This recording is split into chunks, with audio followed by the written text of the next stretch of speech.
Masamang epekto ng pamamalo sa bata. Number 1, maaaring maging bayolente ang isang bata. Ang mga batang pinapalo ng kanilang mga magulang ay may malaking posibilidad na maging bayolente at manakit sa ibang tao. Number 2, mabagal na cognitive development. Sa isang pag-aaral noong 2013, nakita ang kaugnayan ng pamamalo sa mga bata at pagbagal ng development ng kanilang isip. Sunod, problema sa ugali ng bata na maaari niyang dalhin hanggang pagtanda.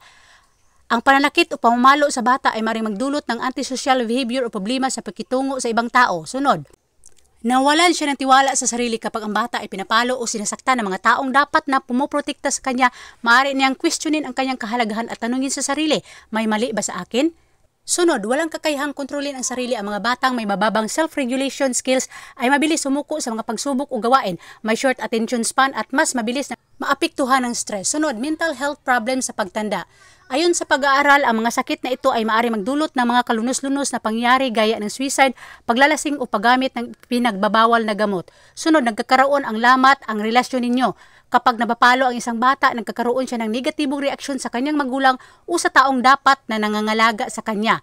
Para lumaki na maayos at masaya ang isang bata, kailangan niya ng matibay na relasyon sa kanyang magulang. Kailangan niyang malaman na kaya niyang pagkatiwalaan ang kanyang magulang.